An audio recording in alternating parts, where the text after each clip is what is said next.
Hello students, today we are going to see chapter 5 second part of the chapter, that is general terms. Now general term कैसे आया उससे एक example देखते हैं. Suppose एक person की एनुअल सैलरी हम ऑलरेडी एक बार देख चुके हैं. एनुअल सैलरी इज 8,000 एंड उसको कितना इंक्रीमेंट मिल रहा है? 500 का इंक्रीमेंट मिल रहा है. तो फर्स्ट ईयर उसके पास 8,000 आए, सेकेंड ईयर उसके पास 8,500 आए, थर्ड ईयर उसके पास 9,000 थे, fourth year it will be 9,500 and so on, right. तो इसमें हम अब जितने भी क्वेश्चन थे हम ऐसे स्टार्ट करते हैं. A will be equal to 8,000. हम अपना फर्स्ट टर्म और कॉमन डिफरेंस का इंफॉर्मेशन लिख देते हैं. तो D कितना हो जाएगा? A2 minus A1 that is 8,500 minus 8,000 that is 500. तो ये इंफॉर्मेशन हर क्वेश्चन में लिखना इंपॉर्टेंट है. अब क्वेश्चन सपोज ये है, मैं आपको पूछूं कि इसकी सिक्स्थ सैलरी क्या होगी, 6 या 7 ले लेते हैं. तो एक वे तो है आप बोलोगे हम 500 ऐड कर रहे हैं, बट आप कितनी बार आप बोलोगे? बोलोगे 15 साल बाद उसकी सैलरी क्या होगी. So it is very difficult to add 500, right. So उसके लिए हमने फॉर्मूला जनरेट किया है, that is general formula. But formula generate करने से पहले आई टेल यू फॉर्मूला आया कैसे, हम इसकी बात करते हैं. A1 is 8,000, A2 is 8,000, 8,000 plus 500, A3 is 8,000 plus 500 plus 500. 2 bar 500 add हुआ. फर्स्ट टर्म में हम D ऐड करते हैं, फिर वापस D ऐड करते हैं 2 बार. फोर्थ टर्म क्या होगा? 8,000 plus how many times 500? I can write 3 times 500, right. यहाँ पे कोई टाइम 0 टाइम्स 500 था. D इधर एक बार ऐड होता है, यहाँ पे 2 टाइम्स D ऐड होगा, यहाँ पे 3 टाइम्स D ऐड होगा. तो अब हम यहाँ से देखो जनरेट करते हैं. अभी आप देखोगे तो यहाँ पे A4 है, A4 और यहाँ पे ये आपको पता है क्या है? 8,000 हमने क्या लिया है? A4 8,000 A है, 3 को हम एज इट इज रहने देते हैं और 500 हमारा क्या है? B है. ठीक है. तो you will notice here that अगर सपोज 6 टर्म्स है तो 6 टर्म में क्या आएगा? A6 will be equal to A plus यहां से एक नंबर कम, तो यहाँ पे क्या आना चाहिए? 5D, है ना. अगर A15 है, A15 के लिए फॉर्मूला क्या हो जाएगा? A plus 14B.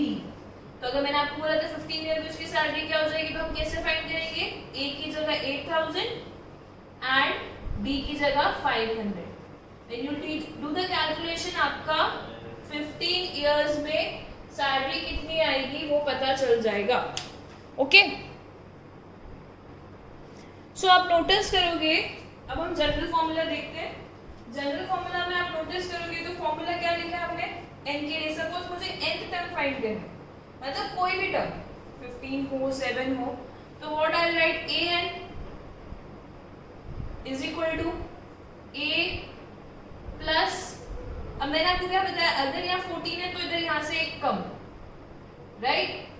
ये सब हम क्यों कर रहे हैं? To simplify the calculation. n minus 1 यही करें ना. 15 है तो 14, 6 है तो 5, 3 है तो यहाँ पे 2 टाइम्स 500 है D. So this is the general formula, the first formula of the chapter, which is very important.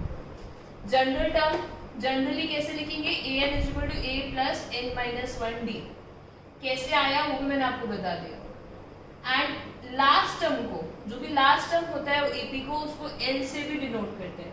इसके बारे में हम बाद में डीप में पढ़ेंगे. Okay. What an represent? an represent the nth term. अब एक चीज और ध्यान दो आप, ये फोर्थ टर्म है. Fourth term A4 means fourth term. Third term is 9,000. ऐसे कोई भी nth term A100 हो सकता है, N100 हो सकता है, n 12 हो सकता है. Obviously n will be always a whole number. a 0 क्या होगा? Will it be a whole number or natural number? It will be a natural number. क्योंकि जीरो वैल्यू कुछ नहीं होती, हमेशा फर्स्ट टर्म होता है, सेकंड टर्म होता है एंड थर्ड टर्म होता है. तो every time n will be a natural number. ठीक है, इस बेसिस पे बहुत सारे क्वेश्चंस हमें करने हैं. Let us see few examples. Okay, let us see first example. Example 3. Question is find 10th term of the AP. आपको एपी दिया है 2 7 12. अब इसमें बेटा ये दिया है एपी है, there is no need to check, there is no need to check क्या ये एपी है कि नहीं, बिकॉज यहाँ पे मेंशन है. सबसे पहले as I told you earlier हमें लिखना होता है a क्या है 2 and d will be, it's better to write the formula a2 minus a1, that is 5. Compulsory step. अब हमें 10th टर्म फाइंड करना है. 10th टर्म फाइंड करने के लिए an is equal to a plus n minus 1d. we'll write the formula general term का. n क्या है इस क्वेश्चन में 10. a10 is equal to a plus, I'll write directly 9d, 10 minus 1 9d. We'll put the values. a is 2 and d is 5. Make sure that you calculate d properly, no silly mistake, and calculation should be done nicely. 2 plus 45, 47 is the answer. That's it. But we have to do higher level questions, right? ये बहुत ही basic question है.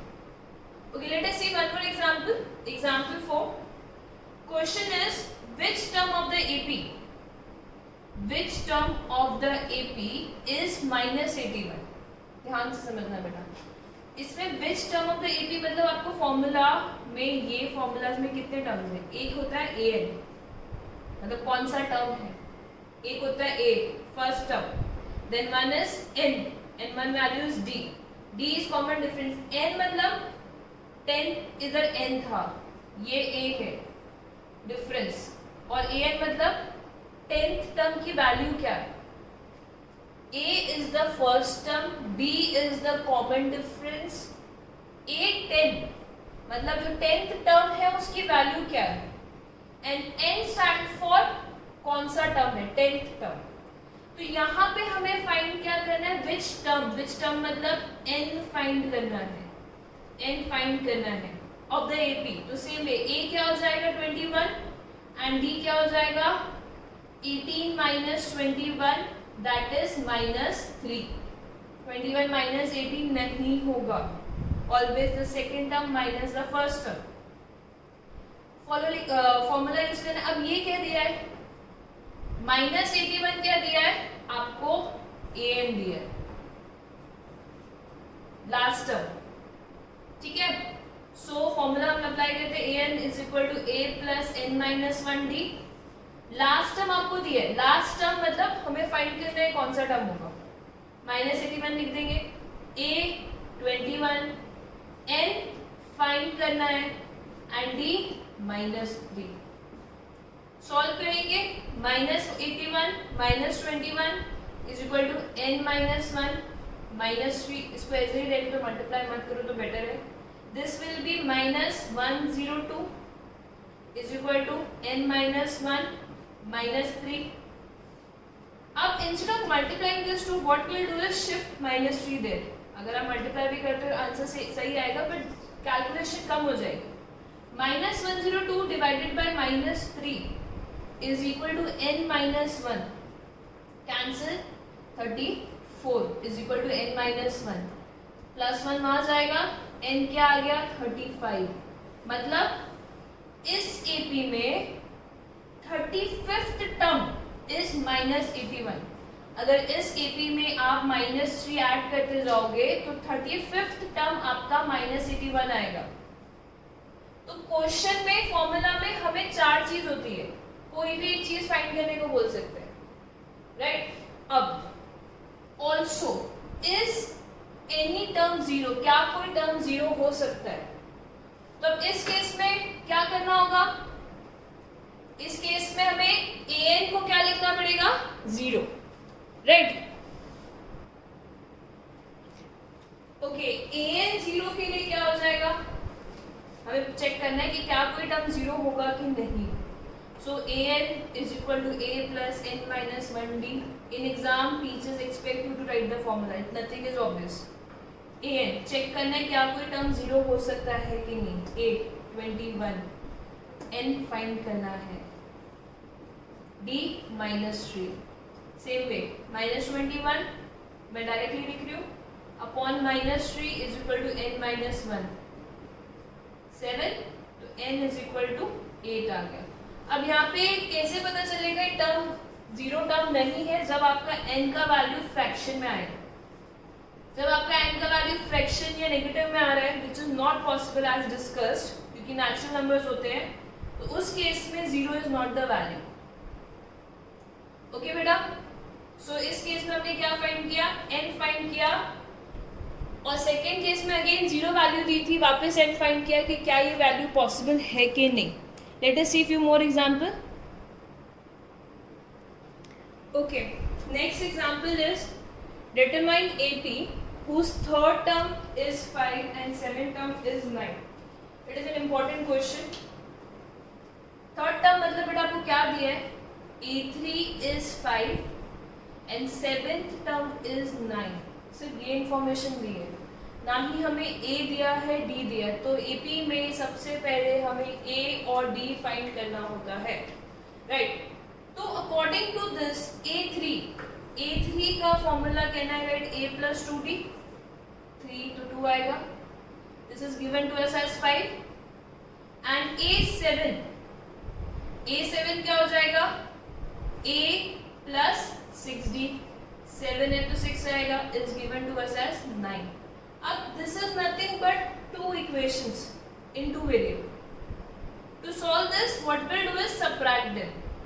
जैसे आप long division में करते हो, right, या elimination method होता है, आपने इन दोनों को सबट्रैक्ट करना है.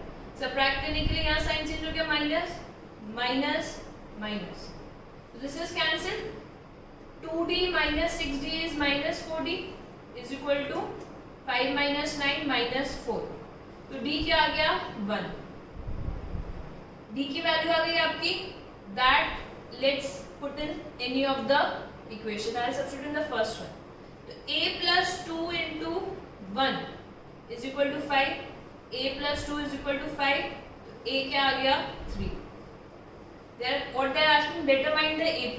तो हमारा a और d आ गया, a और d आ गया, तो AP क्या होगा बेटा, फर्स्ट टर्म क्या हो जाएगा, 3. नेक्स्ट क्या हो जाएगा, 3 plus 1 that is 4.